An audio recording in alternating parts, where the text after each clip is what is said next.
Aloha, everybody. So it's 9 p.m., and we're going to continue with our listening to a lecture that I was a part of about 30 years ago. I was doing a lecture again. The people being interviewed in the lecture, that's Haunani Apoliona and myself, Kawai Kapuhiwet. And we're going to continue because it's really, really interesting. And the thing was, I didn't want to lose that cassette tape. And if it was done 30 years ago or more, those cassettes are getting very, very old. So let's have a listen. And aloha, Christina, and aloha to Roxanne, and aloha to Chase, and thank you for being here. But pay attention to the cassette tape because, like I said, along with all of you, it's the first time I'm hearing what I said over 30 years ago. So when I'm listening to it and you see me smile because, yeah, inside I'm laughing. Okay, so let's begin. Have a good listen. I think it's going to start right now.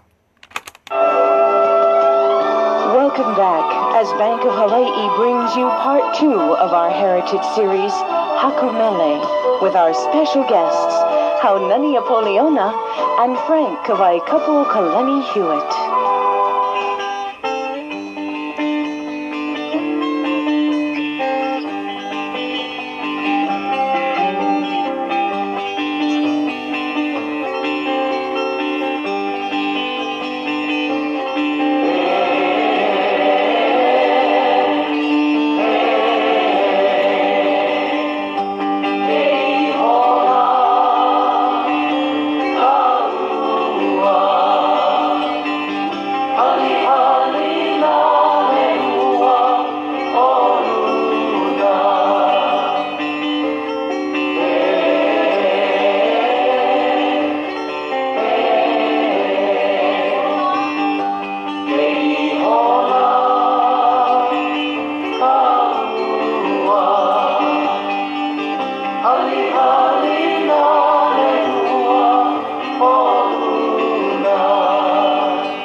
because it's called, haku, I think foremost is that I need to form a lei. So I start sowing the flowers, and I have to complete the lei and knot it. And then I separate that song from myself by doing that, because I give it its own life separate from me. So there's nothing of that song that can affect me anymore. It's its own being, in a sense. And for me, that's very, very important, because there is that saying, and I think Haunani can verify, is that ika olelo ke ola, ika olelo ka make, which means that in the language is life and in the language is death. Well, we know for ourselves that it's a reality too, that you're born and you die. There's no way of getting away from it. And so people are somewhat afraid of using these kind of words that have negative connotations in their songwriting. But I particularly feel that you can use them if you have something there to balance what is said in the song. And nothing is wrong with that. It's like every day, how we live today. There is balance to our life. We may not realize it, but yes, there is. You see, and same when you're writing the music, you end the song, you put that balance in there. It's much like our language, totally. There's always balance in the Hawaiian language. There's always the male and the female, and there's always the kai and the wai. Right. Is that correct? When you hear new songs being written and performed, you as also composers, what do you think about? Is it hard? Haunani? Well, in hearing new compositions, usually there's an impression I get.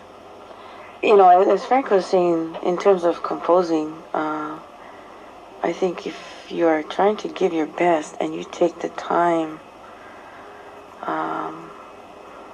to not only check yourself and what you are putting on paper, but if you have that opportunity to check with other kupuna or language speakers, then you minimize perhaps the reactions that you're really not looking for.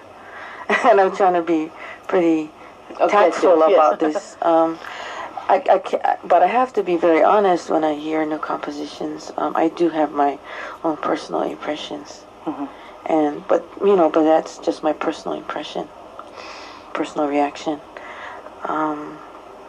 Even in how it's interpreted or presented, it's not just the poetry, but actually how it's interpreted. Because I think, and having a chance to work with brothers, girls in a choral group, I think his compositions and the kind of emotion it attempts to emit. When you understand what's being said in the song, then your interpretation should be an enhancement or a partner that is harmonious. And I think that's how I react to songs when I hear them, maybe on the radio or people perform them.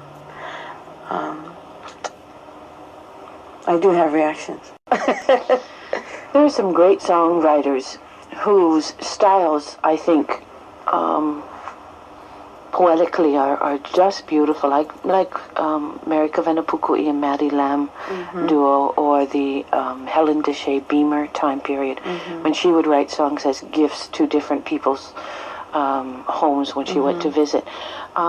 Much of that style is reflected in today's songwriting, isn't it? Here you wrote a song for Kukui o Hawaii. Helen Deshay Beamer wrote a song for Paniao or places that she visited. What I wouldn't, perhaps the motivation is the same, but I think I am also learning, and what strikes me about Helen Deshay Beamer's music is the lyric and the melody are so, they're not just, they have many dimensions. The lyric are beautiful.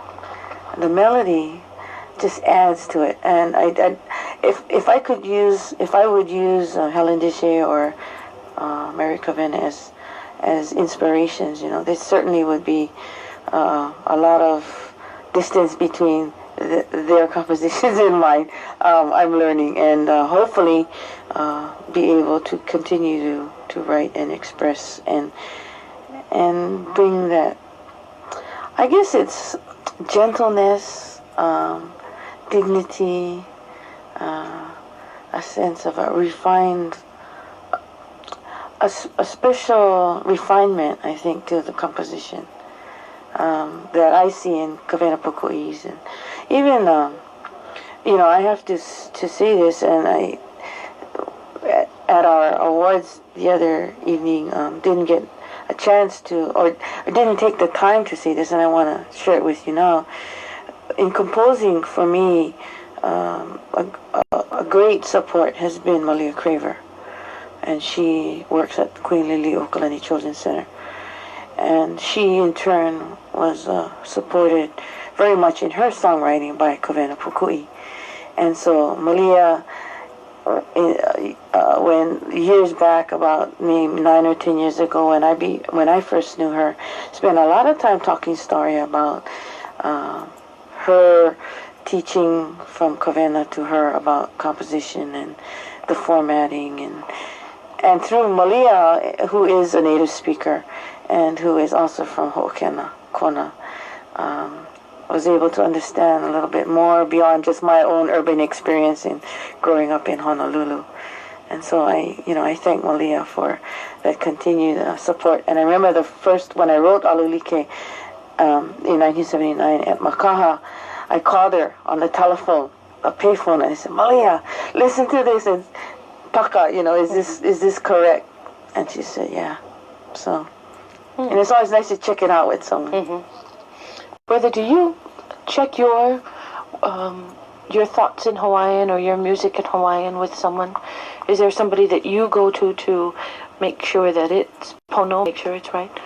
I think that question was asked to a panel that I was on a couple of years ago that KCCN did a symposium on composing. Right, and I think then I said that yeah, I do. I think because I do believe the music and the words are God-given, and I take it's correct, mm-hmm. and I've never come upon somebody that said, hey, this is wrong. Mm-hmm. And it's an honor and it's a tribute when people like the late Auntie Alice Namakelua can come up to you and say, I enjoy your music, and can you give me the words to this song? Or mm-hmm. like Kupuna Aina Keawe, who's still alive, who came up and said, boy, if I was a young girl, mm-hmm.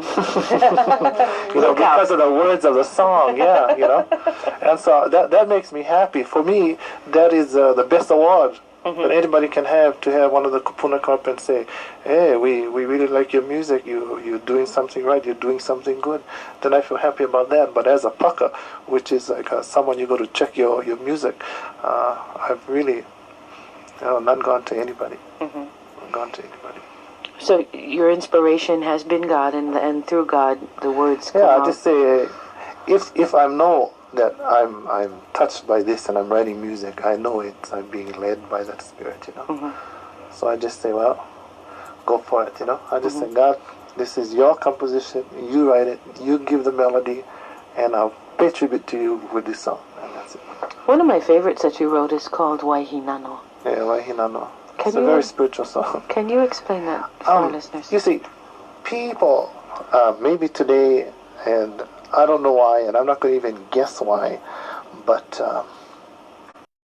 when they think of death and dying, everybody gets afraid. Maybe because people don't believe in an afterlife, that there is something spiritual after you leave this bodily form, that you go into another dimension, perhaps, and there is another life there with these spiritual beings, okay?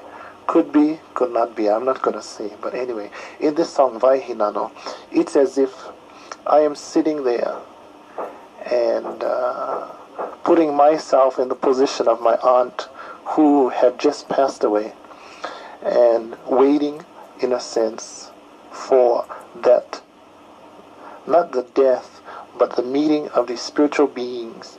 Because the Hinano blossom is symbolic for enlightenment. You see, and so you've left this bodily life, and you, in a sense, you're rising above everything, and you're reaching this enlightenment, this oneness with this spiritual being. And that's what Vai Hinano is speaking about. And again, Vai because life, you see. So life from the Hinano blossom is that when you leave this life and you enter the next life. And it's a love song, you know. It can be interpreted as a love song, but the counter behind all of that is meeting with your Creator in a sense. Sitting there and waiting, and then being called, and then the exciting kinds of feelings you get in your heart, like this person is not your Creator in a sense, but is someone you've waited all your life to see, you know, you longed for, and then the moment is going to come now. It's all going to come together. And I'm trying to express all the feelings because, you know, Hawaiian people traditionally believe that when someone passes away, that the spirits of the Aumakua come and take this family member back with them. You see, and so it's waiting for all of this to happen, you know, and the excitingness this person is feeling inside.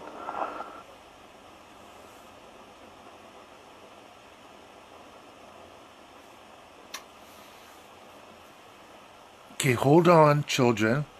So what's happening now is reel is going to go to the end, and then I'm going to flip it over, and then we're going to start once more.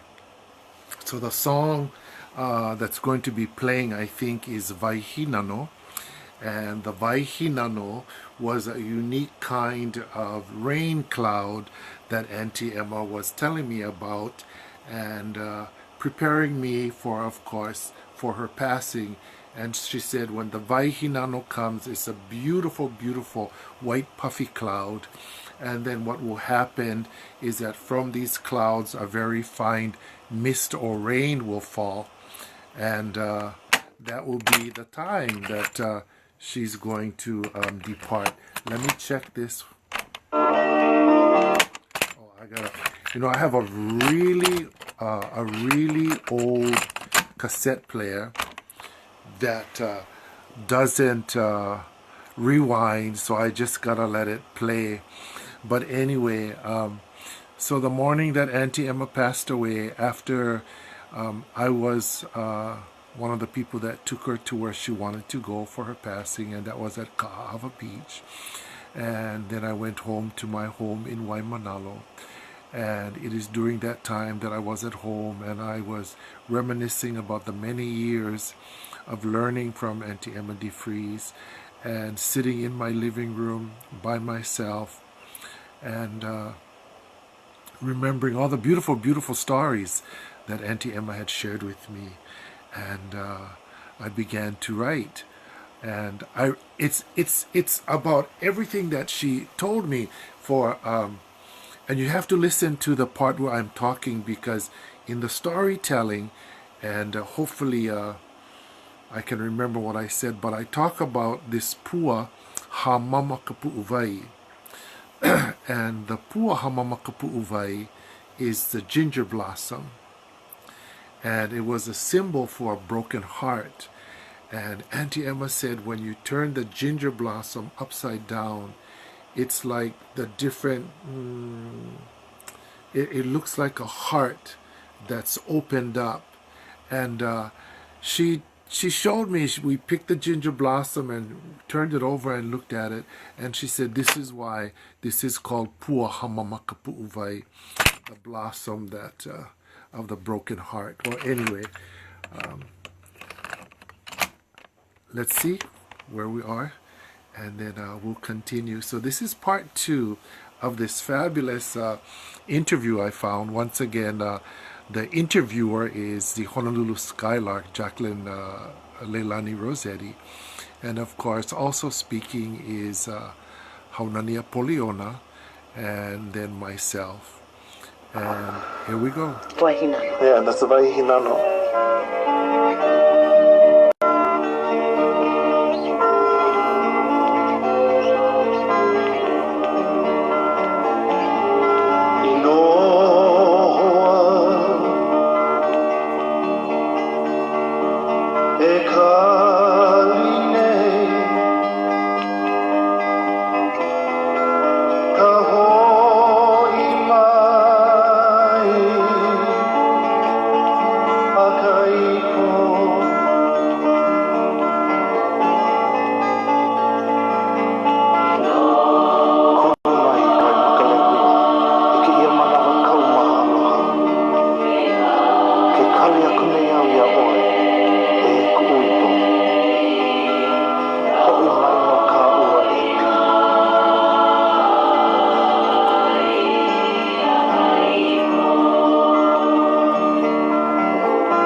Mostly inspirational. If I went to you, Haunani, and said, I would like you to write me a song for this, I don't know, say my baby, I'm going to give birth to this baby, could you please write me a song?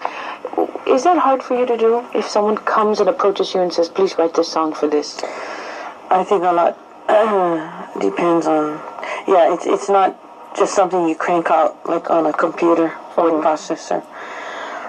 But if there was a special relationship, I think that myself would share with someone, then a request, it may not even have to come in the form of a request, it would just come. There was a friend who was doing a project, and it was a project attempting to validate the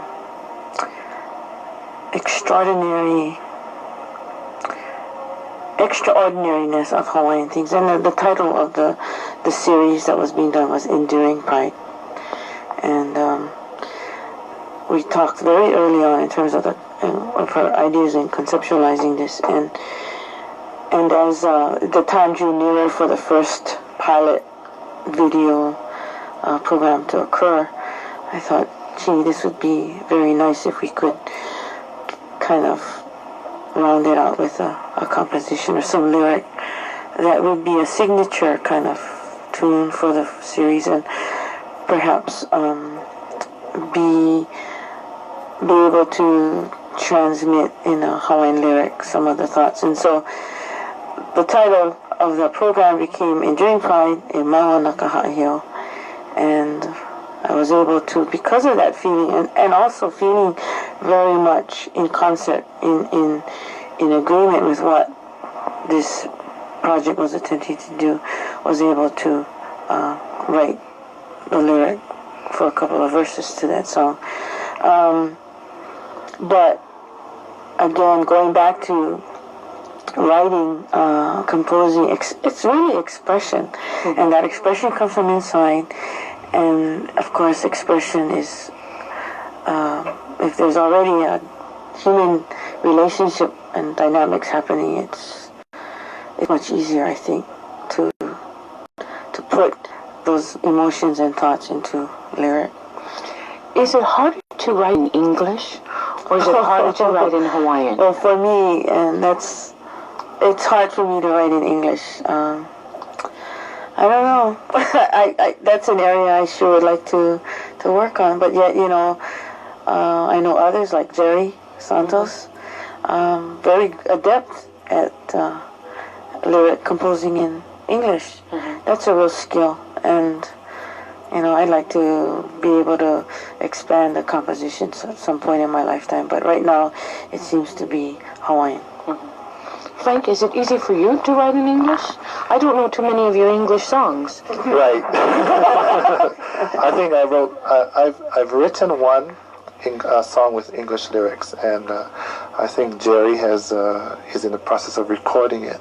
And then I'll know after that if I should venture into that area of composition. I feel comfortable writing Hawaiian, and like I said, this one song when his new album comes out, and it is released and people hear it will kind of make a decision whether I want to keep on writing English. It's called Night Blooming Serious. It's a kind of touching song. We do perform it, and I think it's a nice song. Oh, you sing it live now?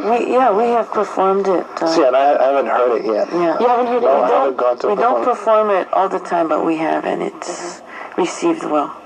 In fact, there's someone who comes to listen to the group Olomana, and just wants to hear that's a special request. How interesting. Because I haven't heard it since I gave it to Jerry folks and Haunani folks. So That sounds I'm good. kind of waiting for the record so I can hear it. Because like I said, that's my first attempt at writing an doing English song. Yeah. Well, you did aerobicize, which taking aerobics, but you again wrote it in Hawaiian.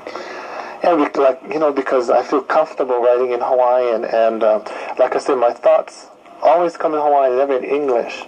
You see, and it's just maybe it's just how do you say ma'a? You're just accustomed to it, and you just do it. When we think of song structure, songs have to have a melody and a chorus.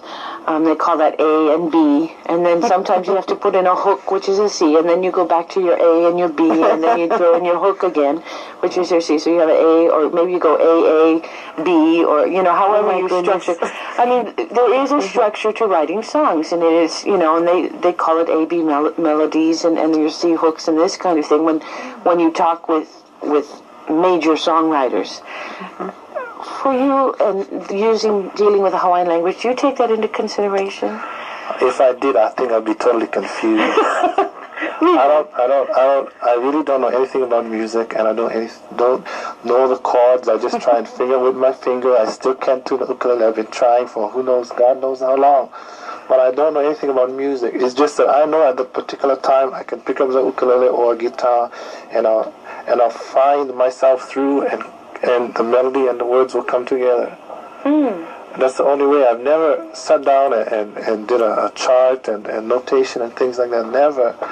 Yeah, but you use your hooks like in the ekahi, ilua, ekolu. I mean, it's a repeating phrase. I don't know. It just went natural. It just came out that way. It's natural immersion. Came out that way. That's why I don't know anything about music. And I think because of that, one of my goals is eventually set up our ho'ikes that we have every year and give out music scholarships to people who really want to further their education in music. Because see, I never did. Until today, I still don't. And that's why I believe, for not having all this education in music, how could this, guy go and write this well? That's why, I attribute a lot of it to God for being such a terrific guide for me, enabling me to do it. Yeah, but you gotta somehow, you mentioned, you start with, when you haku your song, it's like hakuing a lei. You start at the beginning, you add all your flowers until you come to an ending. So you've got to have some kind of I like to think it's me. But how did I get all of this information? How do I know this? Well, that's the part that confuses me sometimes, Because I never had education in all of this, but yet when it comes down to it, I can do it. You see? I think there's a progression or a sequence in terms of writing, and your ABs and the hooks. I'm not familiar with those terms either, but I think when Frank writes, and I know when I've attempted to write, there's been a logical sequence in my mind about there's an opening and a middle and an end, and you don't just leave it hanging.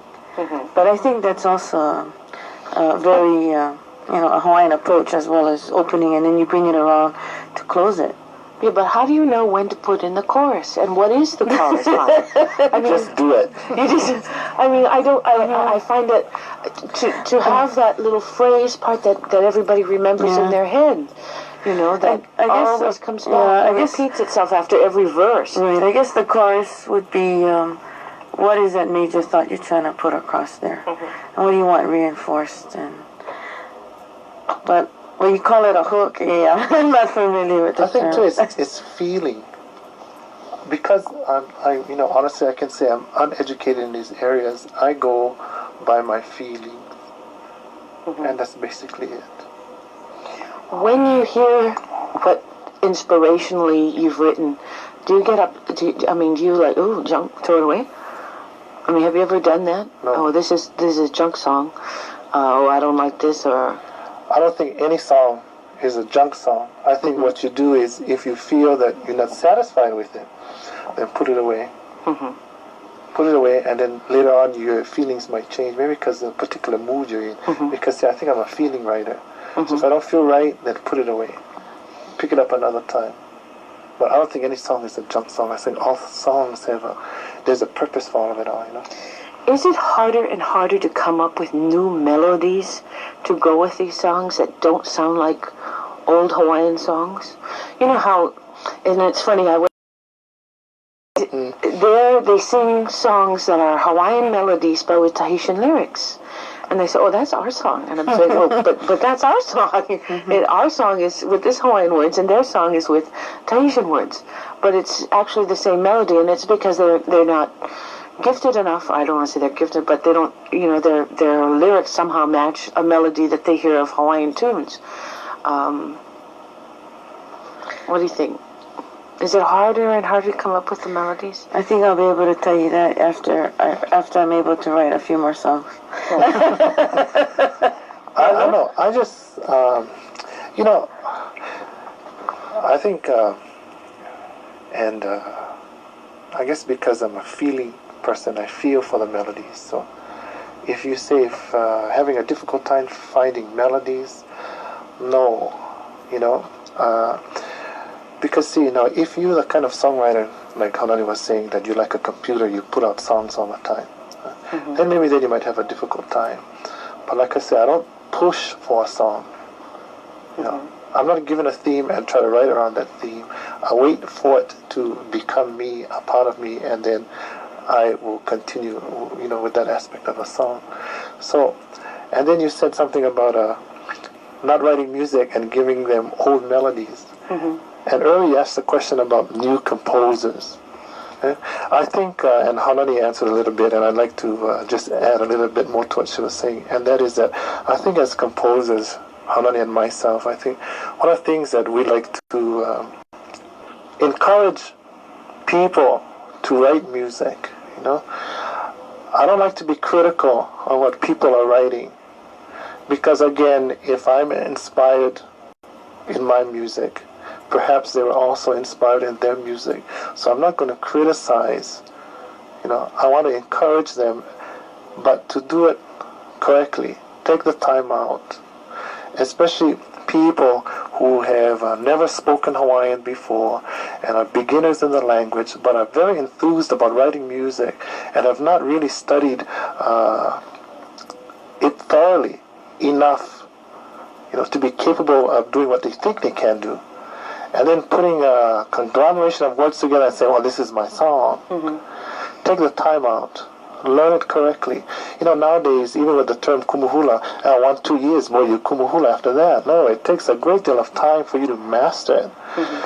And so take the time out. And then again with the melody, a lot of new songs, and I don't like to criticize, but I'll say honestly, a lot of them sound like songs I've heard before. And I asked myself, gee, you know, what happened here? Because the melody line, I mean, you can name the title of the song that it comes from. It's really, really obvious, see? And as myself, and that's why I say I'm lucky, because whenever I sit down and put this down, I don't write it, I can't. It's on a tape recorder, a little one that I carry all over with me.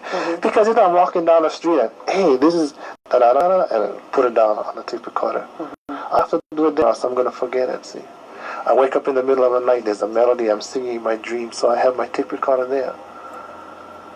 You see, so... It comes whenever it comes. You just got to be ready when it comes, you know. Sometimes you only have that little recorder with you, boy, I get all angry at myself. So you always carry one with you? I try as much as possible to have it in the car, under the seat, or next to my bed, or someplace like that. Because I wake up, you know, and I say, oh, this, you know, I got this really nice melody in my dream, and I was singing the song. Sometimes I can remember the first verse, second verse, or third verse, you know, and then I'll try to put it on the tape recorder. You know, a lot of times people come to me and say, "Gee, where did you get the lyrics for this song? Or where did you get the melody?" And you know, I've never heard anything like this before. Just lucky. Just like Are there any young composers out there that you admire as musicians, as singers,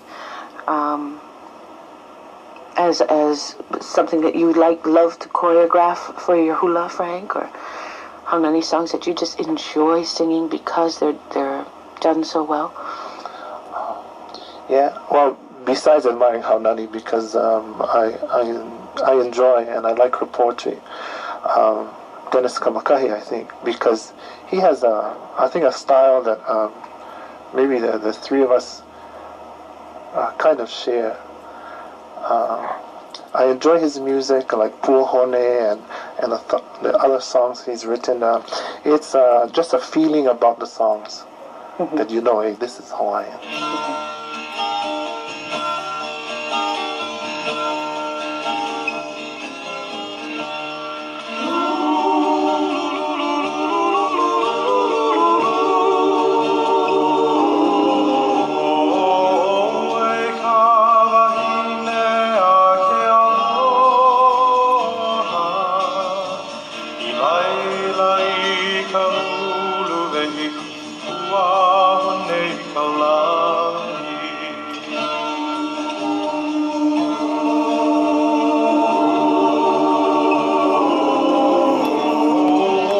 So, children, thank you all for being here. We're going to do part 3 tomorrow. It's been almost like 40 minutes already with this live program. And once again, just as a reminder, it was an interview that I did more than 30 years ago, KCCN 1420 AM. The person that did the interview was the Honolulu Skylark, Jacqueline Leilani Rossetti. And speaking is Haunani Apoliona, and then myself. And I thank you all for being here, sharing this mana'o. Like I said, you know, when I found this cassette tape, it's like this, it's a white one. And I have this old machine. And lucky I had this old machine because I'm finding a lot of these cassette tapes. And when I listen to them, a lot of the tapes are about songs that I wrote so long ago that I forgot I wrote all of these songs. So during the day, I listen to all of the music and I'm just overwhelmed that, gee, I did all of this. And when did I do all of this? 30 years ago, 40 years ago. And so it's kind of like reawakening and inspiration.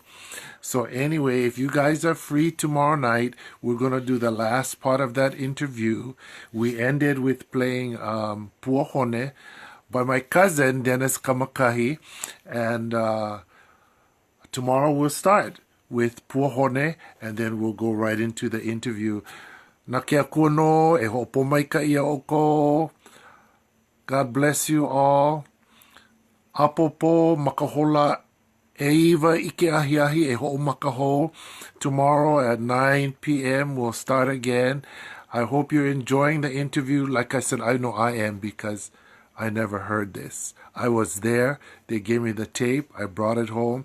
I put it away, and only now the first time I'm listening to it. God bless you all. Take care, everybody. Aloha.